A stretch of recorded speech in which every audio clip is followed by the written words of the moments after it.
Hello, Facebook and social media. This is Sean HB, number 9, hair braiding number 9, licensed in the state of Sin City, Nevada. Yes, ladies, this is my secret video that I want to share with you. Whether you're a client of mine or not, I'm still going to give you some secrets when it comes to wearing braids and how to be successful wearing braids. Well, first things first, I would recommend buying synthetic hair. Synthetic hair because you still have to pay your braider.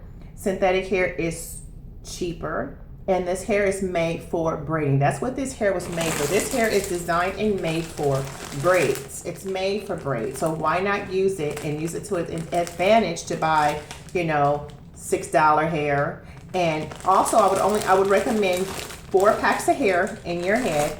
If you have thick hair, then 5 packs. No more than 5 packs of hair in your head. On the average, each pack weighs about 3 ounces. Okay, so 3 times 4 will be 12 ounces of hair. With the loose hair, tangled up hair, you'll have about 8 to maybe 10 ounces of hair in your hair. So it will not damage your hair no matter, what size braids you're wearing. But when it comes to these box braids, dookie braids, as I would refer to them as I'm going to bring that word back, as that's what they originally called. It's the East Coast thing, box braids. Well, I'm on the West Coast, so dookie braids. I'm learning that ladies are using between 12 to 20 packs of hair. So that is 4 or 5 times the amount of what I just recommended. Me being a licensed braider, being a professional, also been wearing braids 30 plus years. This is what I'm telling you. This is what the problem is. So I'm trying to figure out what it is. What is the difference between now and 25 years ago? Because we didn't have that epidemic where the ladies were bald. If you guys look at the old videos and look at Brandy and, Salt and Pepper, when they was all wearing those big braids, they didn't have bald spots. We didn't have receding hairlines, and that was my era in which I came up in too. So since I was a child born in the 70s, the 90s and stuff was, my 20s and my early 21s, and I was still young back then, and we didn't have those issues. We didn't have hair loss issues. So that's where the problem is. I believe that people now are braiding too tight.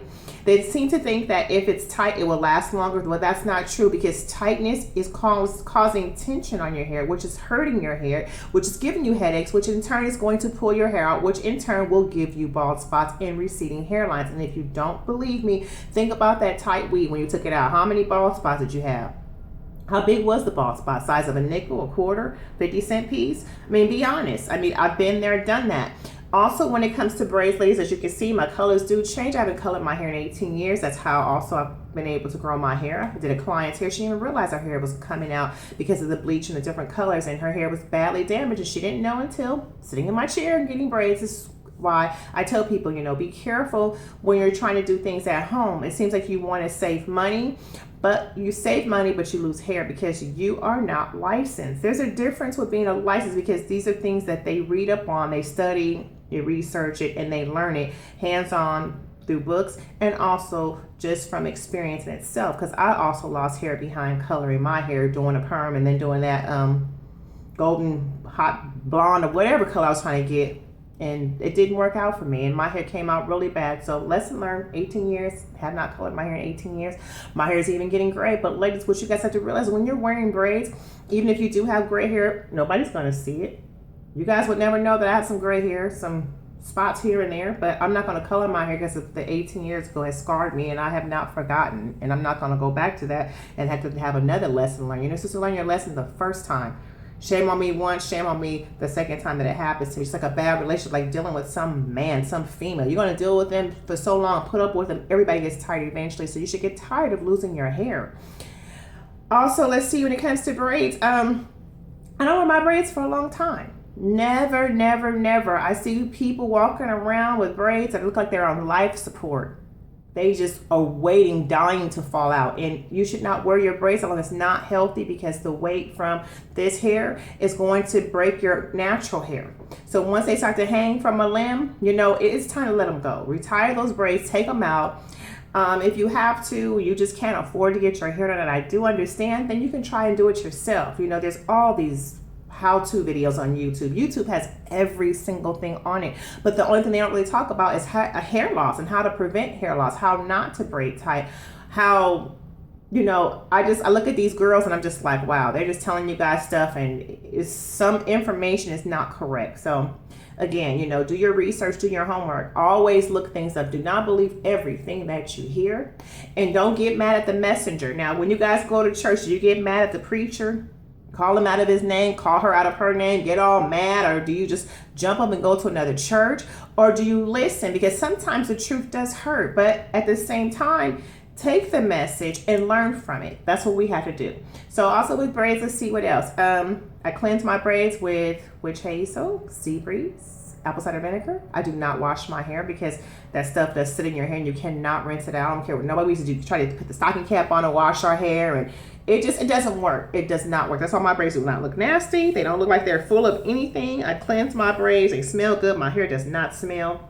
And if I feel the need to clean it, then I cleanse it as often as needed with the products I just listed and named above. If you have any additional questions, hit me up. I'm open to answer questions. That's pretty much it. Braids are very easy to take care of, but ladies, you must maintain them every day. Don't think just because I have braids, I just get up and go. I get up, I cover my hair in the shower. I do flat iron my hair daily, and I do put product in my hair every single day. Not a day goes by that I do not put product in my hair. You guys can see my face is all shiny. This is all the grease and stuff that's in my hair. But my hair enjoys it. My hair is growing. My hairline is still here at the sexy age of 43. Yeah, girl. And I've been wearing braids all my life because that's just something I just would not feel right without them. So if you have any additional questions, hit me up after this video. Remember to maintain your braids, cover them at night. That way they'll last a little bit longer. But after 6 weeks, get a touch up around those edges, your living room, your dining room, and your kitchen. Get all that taken out so you do not lose your edges and you do not lose your hairline. Again, this is HB number 9 with her hairline. Any additional questions, hit them up after this video. Also, subscribe to my channel on YouTube. Listen to a professional licensed person. These other girls, well, I don't know what to say about them, but peace.